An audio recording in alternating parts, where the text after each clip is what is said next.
और एक मैं आपसे ज़रूर पूछना चाह रही थी, हमने देखा था 5 कैचेस थे सलमान अली आगा के, क्या ये नया स्लिप सेटअप है अगेंस्ट लेफ्ट आर्म स्पिन, और क्या हम ये पिंडी में देखेंगे और this is one of? Catches अच्छे किए, जो नीचे नीचे आए थे कैचेज, 4 या 5 कैचेज उन्होंने किए, एक बाबर ने किया।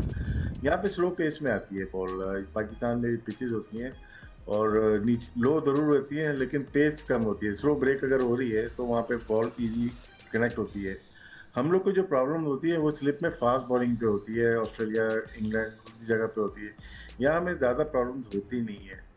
और प्रॉब्लम हमें जो है ना वो ये है कि सेंट्रल कॉन्ट्रैक्ट की है। शाहीन शाह अफरीदी तीनों फॉर्मेट खेल रहा है और अच्छी बॉलिंग कर रहा है। अब तो हमने उसको बी में दिए, प्रॉब्लम हमें हो रही है नोमान अली के सेंट्रल कॉन्ट्रैक्ट पे हो रही है, जो कि देखें मैं किसी का और का नाम ले लूँगा, बी में कौन कौन है, लेकिन ये सी कैटेगरी में बनते नहीं है नोमान और साजिद।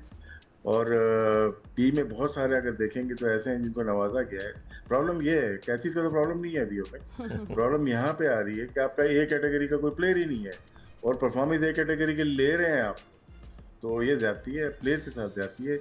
हाँ, पहले जो गलतियाँ की उसका ये थोड़ी है कि आप दूसरों को सजाएं दें उनको, ये बिल्कुल भी मेरे ख्याल से अपील करनी चाहिए। हम भी करते हैं, सिक्कू भाई तो करते ही हैं कि साजिद और नोमान और इवन हमारे कप्तान भी डी कैटेगरी का लीड कर रहा है सबको।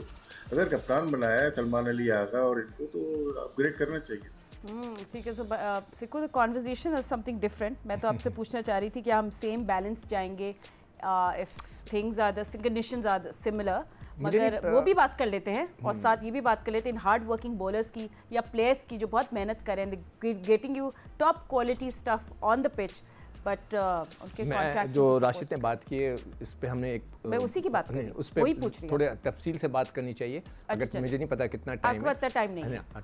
टोटली एग्री जो राशिद कह रहे हैं। मैं तो बहुत लड़ा था नोमान के लिए, तो उनको तो कॉन्ट्रैक्ट ही नहीं दिया था।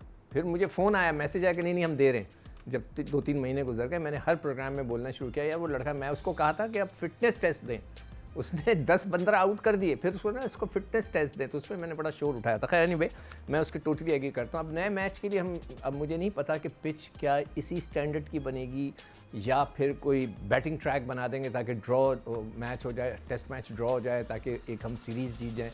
अब मुझे नहीं पता कि क्या स्ट्रेटजी वो बनाते हैं जो कि टीम मैनेजमेंट। अगर स्पिनिंग ट्रैक बनाएंगे तो देन फिर आपने हसन अली को एक एक्स्ट्रा खिलाया था, उसकी जगह या तो किसी बैट्समैन को डाल दें या फिर वो आपके पास वो है इब्रार, आप उसको खिलाएं, यही चेंज हो सकता है। अदरवाइज़ तो इसमें कोई और तब्दीली नहीं नजर आती। सिर्फ और सिर्फ पिच पे है कि हम किस किस्म की पिच बना रहे हैं, ड्रॉ के लिए जाएंगे मैच या हम जीतने के लिए जाएंगे। एंड यू नो ठीक है अहमद, हम बैटिंग बैलेंस और इस सब की बातें करेंगे, मगर बैटिंग की फोकस भी हम आज ड्राइंग बोर्ड में वापस ज़रूर जाएंगे Pakistan team. And what will be the talking about how to manage collapse specially versus left arm spin. So ये बैटिंग पे भी बड़ी तवज्जो देनी पड़ेगी। देखिए, अगर इस मैच की आप बात करेंगे तो साउथ अफ्रीका ने इस मैच में बहुत ज़्यादा गलतियां की हैं, पाकिस्तान से तो बहुत ज़्यादा की, ठीक। और उस पे ज़्यादा से ज़्यादा बाबर आजम को क्या बात करेंगे। उन्होंने सेकंड इनिंग में शो किया है, फाइट करते हुए नजर आए हैं, लड़ रहे हैं। उनके पास इस पिच के अंदर देखिए स्वीप नहीं है, और हमें भी स्वीप या और भी प्लेयर्स हमारे साथ खेलते थे जिन्हें स्वीप खेलनी नहीं आती थी, लेकिन जब हम दुबई चले गए और पता लग गया कि अब ये नेसेसिटी है, तो डेवलप की, गलत मलत खेल के डेवलप की, 2-2 घंटे काम किया, यूनुस भाई के साथ काम किया, एक्सपर्टीज ली, राइट। तो करते कराते इतना कॉन्फिडेंस आ गया कि मैच के अंदर ये हमें पक्की हो गई थी एक टाइम पे जब हम खेल रहे थे। तो स्वीप शॉट डेवलप करवानी है कुछ हाथ प्लेयर्स के अंदर, जिस तरह बाबर आजम है। अब यू एक्सपेक्ट ना कि यार देखो इतना लंबा उनके पास गैप था, अभी भी वो स्वीप नहीं मारते हैं, तो यार फिर अगर उन पे कोई बात करता है तो वो भी बुरी लगती है।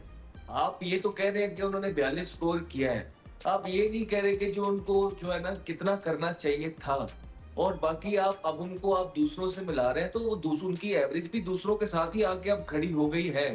तो व्हाट आई वुड एक्सपेक्ट कि बिल्कुल टाइम ऑफ होना चाहिए हर एक चीज, लेकिन जिस तरह की कंडीशंस में पता लग गया कि पाकिस्तान का, फॉर एग्जांपल मैं खेल रहा हूँ, ये राशिद भाई खेल रहे हैं, मुझे पता लग गया कि पाकिस्तान ने टेस्ट क्रिकेट में अब स्पिन के साथ जाना है। उस पे क्या चीज है, उस पे डाउन द विकेट शॉट मारना आना चाहिए, ठीक है। उसके बाद आपकी sweep shot is the most important weapon as a batsman you can have एक रिलीज शॉट होता है, लेकिन आज भी आप देखते हैं कि बाबर आजम ने स्वीप शॉट नहीं मारा।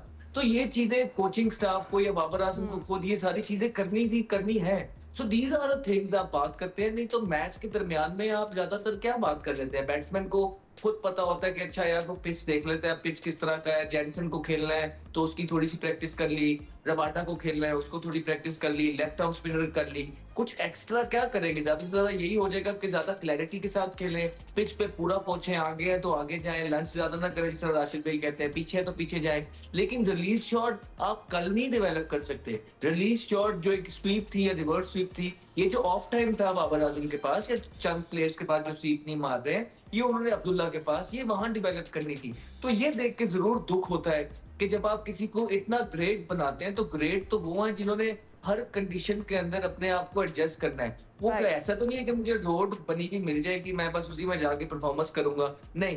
तो आप ग्रेट वो होते हैं जो हर कंडीशन में खेलना जानते हैं और बाकियों से बेहतर हर मुश्किल का तोड़ उनके पास होता है। लेकिन हम यहाँ देख रहे हैं कि पाकिस्तान की टेस्ट टीम के अंदर ऐसे प्लेयर्स मौजूद हैं जिन्होंने बेहतर काम किया है, जिन्होंने स्वीप डेवलप कर ली है, जिन्होंने निकल के शॉट डेवलप कर लिए हैं ज्यादा बेहतर तरीके से। तो मेरे ख्याल से जहां तक आप ये चंदा प्लेयर्स तरह बाबर की आप बात करें, देखिए बाबर आपका टेस्ट क्रिकेट के अंदर बैकबोन है जिस भी है, लेकिन बहुत इनिंग्स हो गई है उनकी कि वो परफॉर्मेंस उस तरह की निकल नहीं पा रही है। और पाकिस्तान क्रिकेट टीम के लिए गोइंग फॉरवर्ड नंबर 4 का जो नंबर है ना, ये रिलेटिवली सबसे आसान नंबर होता है।